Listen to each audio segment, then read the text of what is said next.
Hi, I'm Liz Bernier. I'm with Canadian HR Reporter and HR This Week, and I'm at the HRPA conference in downtown Toronto. I'm with Mike Walsh, who just finished his keynote speech on how the cloud will disrupt the future of business technology. Hi, Mike. Hi. Thanks for sitting down with me today. That's my pleasure.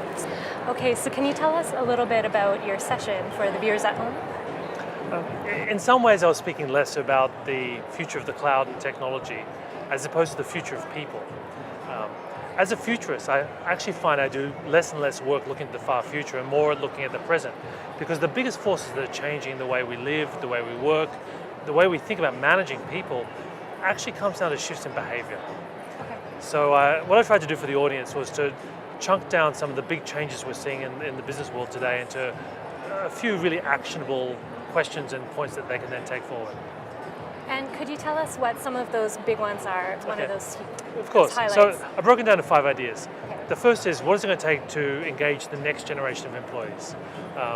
Secondly, how do we create and sustain a high-performance culture?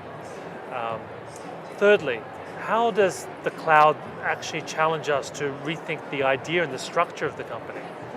Fourthly, how do we reconsider innovation, not just based on what we see in Silicon Valley, but really taking into account the global context, in particular China and India? And finally, we've heard a lot about big data, but how does data change the way that we can become more effective leaders? Okay.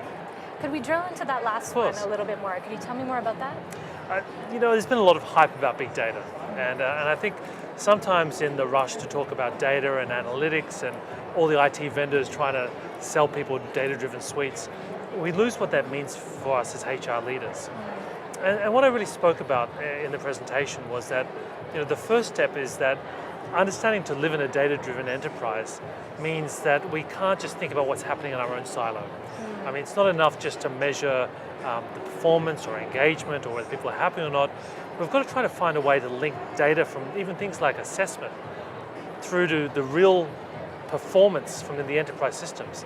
I mean, how do our criteria that we use to hire people translate with a salesperson in their revenue targets? Once I think we start to link data from around the business, we can start to really change our perspective on what that means for the future of talent management. Okay. But I think the other side of that is as leaders, we have to learn also to use data to be more persuasive and use it to demand a stronger influence at management. Okay, so what sort of changes do you see happening with productivity and performance as we move into more cloud technology? I think the worst case scenario with any technology, whether it's the cloud or anything else, is that it merely replicates the old business process at a different price.